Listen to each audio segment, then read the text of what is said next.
El asesinato es un delito contra el bien jurídico de la vida de una persona física, de carácter muy específico, que consiste en matar a una persona incurriendo en ciertas circunstancias específicas, dependientes del legislador, tales como la alevosía, el precio, la recompensa, la promesa o el ensañamiento, aumentando deliberada e inhumanamente el dolor del ofendido.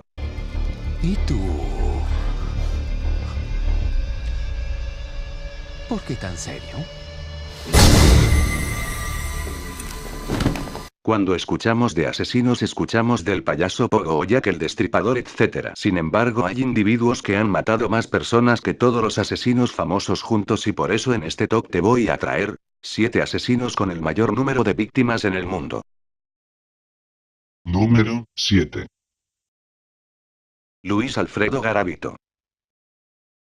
Conocido como la bestia, el monje, el cura o el loco, es probablemente el mayor asesino en serie de niños de la humanidad. Es el mayor de 7 hermanos y utilizó como argumento para su defensa el testimonio de que en su infancia vivió la falta de afecto y el maltrato físico por parte de su padre. Según su testimonio, fue víctima de abuso sexual en 1970, a sus 13 años de edad, por alguien cercano a su familia. Sus estudios fueron hasta quinto de primaria.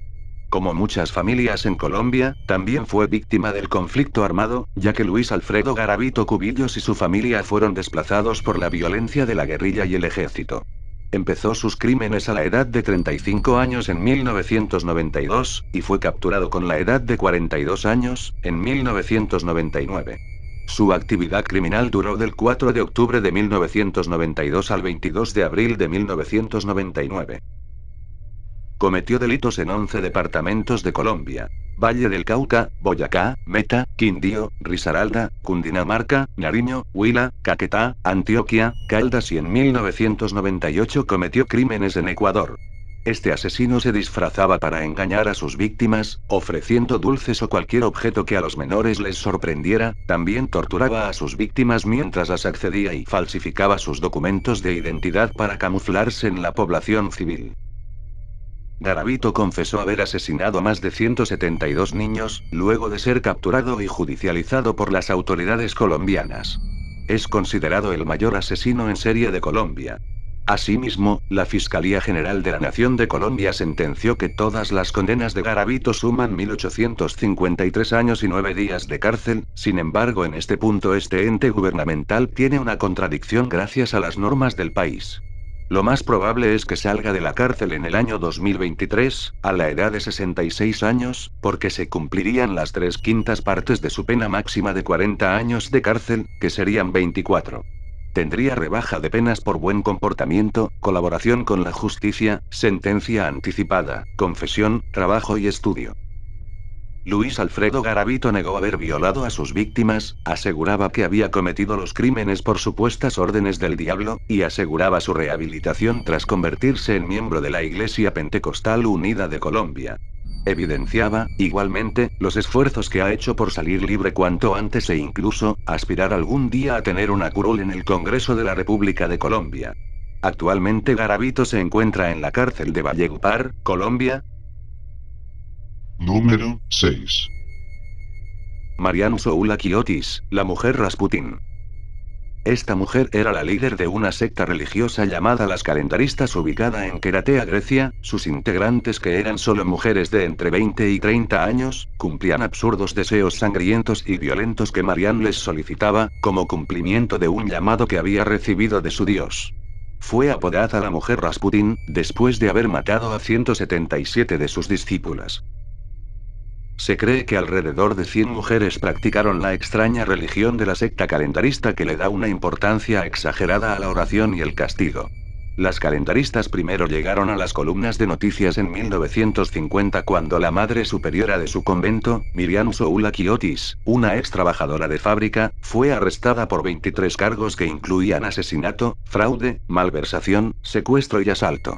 Como resultado de las impactantes revelaciones hechas por el fiscal penal Andreas Papakaris durante los 3 juicios necesarios para cubrir todos los cargos, fue sentenciada a 16 años, murió en prisión en 1954 a la edad de 71. Durante el macabro proceso se supo que la mujer Rasputín predicaba y practicaba palizas religiosas para sus seguidores como el único medio para obtener la salvación. Aunque la mujer Rasputín de los calendaristas rebeldes estaba muerta ya por casi 8 años, sus seguidoras y fanáticas continuaban el trabajo de reunir a los reclutas a escondidas. Todos los meses, varias familias informaban que habían adolescentes desaparecidas, niñas que, antes de su desaparición, expresaron su deseo de unirse al movimiento calendarista, a pesar de que es un crimen pertenecer. Número 5. Yuan Lin, el curandero de la muerte en China. Apenas había terminado la primaria, Yuan Lin ya se había autoproclamado médico y curandero, abrió clínicas donde atendía a sus pacientes, a quienes aplicaba ancestrales tratamientos. Se cree que Yuan Lin de China es uno de los asesinos en serie más prolíficos del mundo, ya que fue detenido por asesinar a un total de 196 pacientes. Sin embargo, se sospecha que fueron muchas más las personas que perdieron la vida a manos de este hombre, conocido como el asesino del Qigong. El hombre fue encarcelado por homicidio intencional, estafa y secuestro, así como por trata de mujeres. Mientras estaba en prisión, en 1993, abrió un consultorio médico, donde practicaba sus tratamientos medicinales. También en 1996 fue detenido después de que 13 de sus pacientes murieron, según los informes. Tras su liberación en 1997 continuó la práctica de la medicina ilegalmente en el norte de la provincia de Shanxi, donde comenzó con la apertura de una clínica, y las autoridades dicen que murieron 20 pacientes. Posteriormente estableció el Zhongnanshan en la misma provincia, y ahí murieron al menos 146 personas mientras eran tratadas por él. Cuando la policía cerró el establecimiento, Yuan Lin se trasladó a Shangqiu, donde el grupo médico local lo invitó a instalarse en el hospital Weida.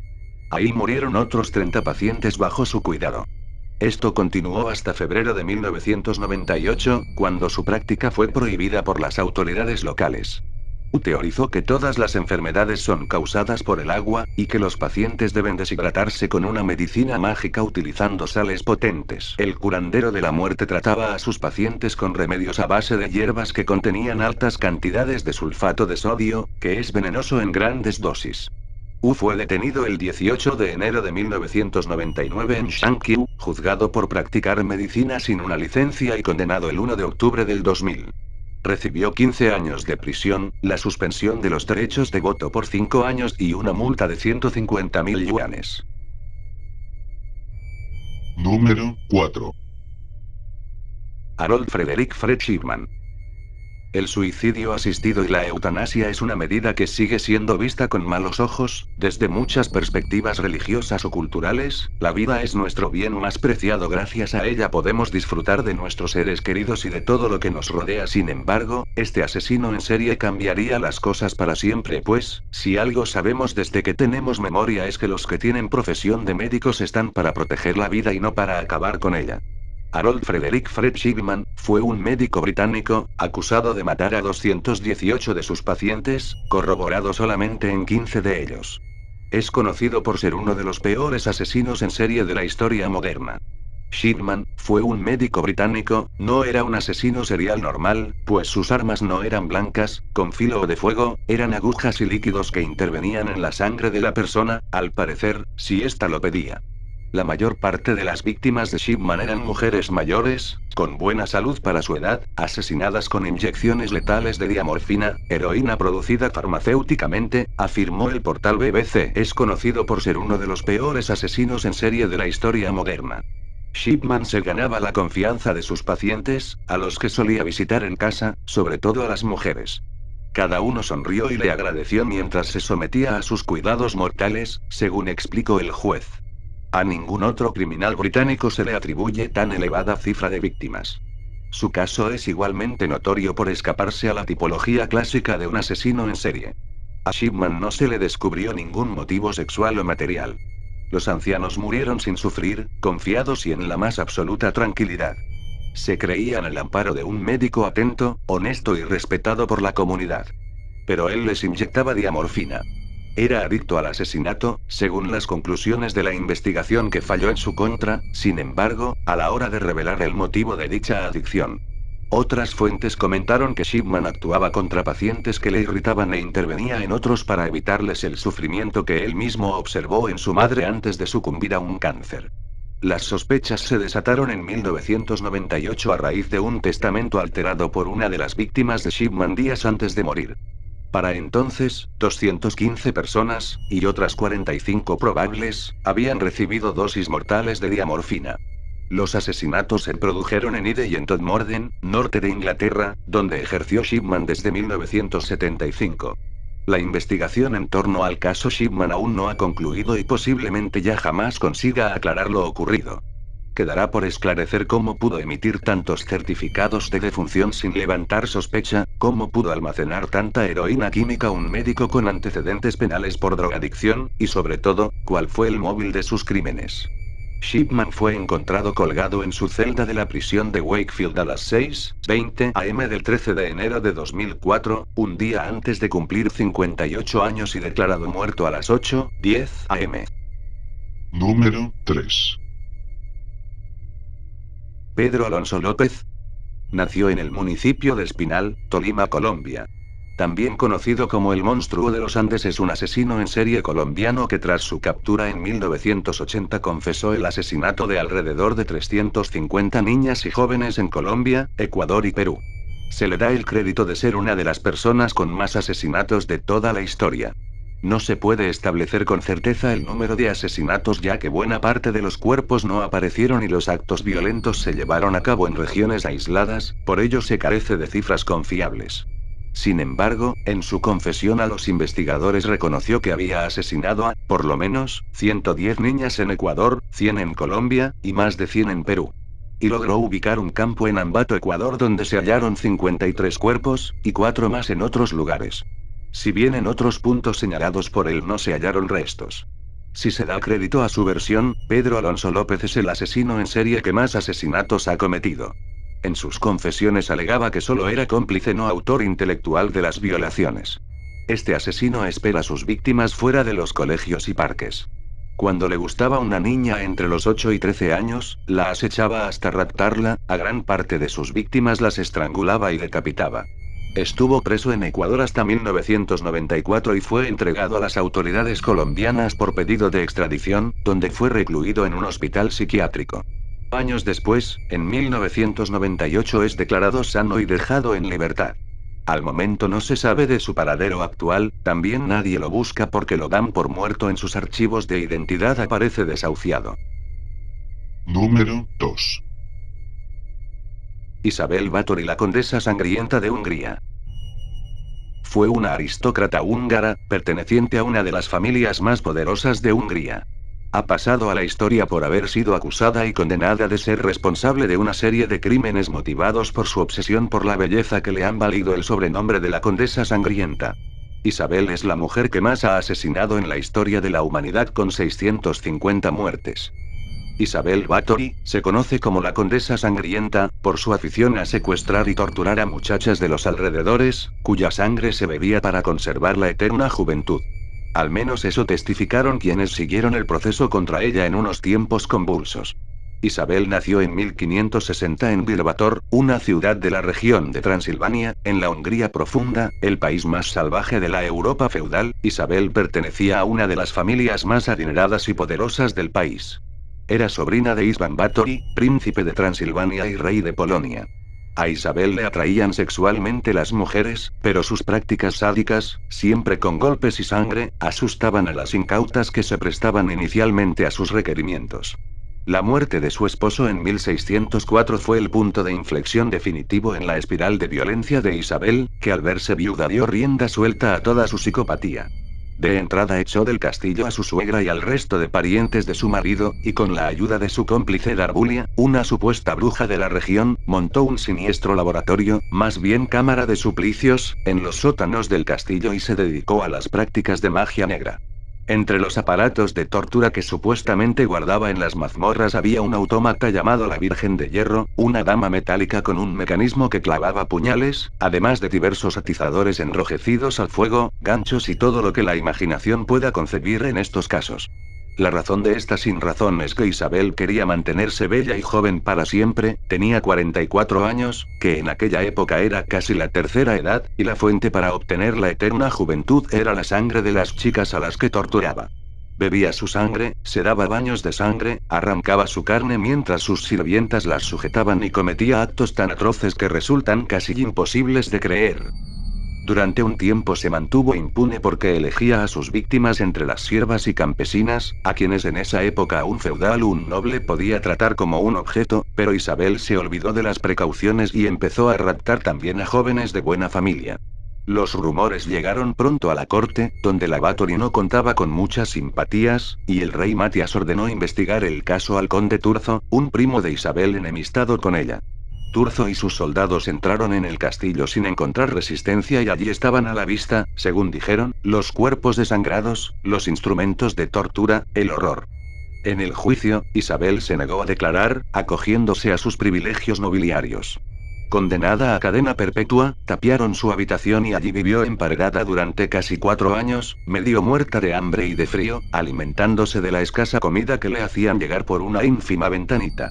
Nunca mostró arrepentimiento ni llegó a entender por qué la condenaron. Murió el 21 de agosto de 1614, al anochecer, abandonada de todos, según un cronista de la época. Número 1. Tugberan. Fue el mayor asesino en serie, no militar, de todos los tiempos, con más de 931 víctimas en su haber, entre los años 1790 y 1830. Este hombre, si se le puede llamar así, conseguía hacer falsas amistades con los viajeros, mercaderes y turistas, hasta ganarse su confianza. Cuando los viajeros permitían a los ladrones unírseles en su travesía, el grupo de Tugs los mataba tras quitarles sus pertenencias y mercancías. Su método para matar era la estrangulación con un pañuelo ceremonial llamado rumal. Otro método de asfixia era el uso de un lazo de seda con una pesa de plomo a un extremo, parecido al sistema de armas de las boleadoras y los gauchos argentinos.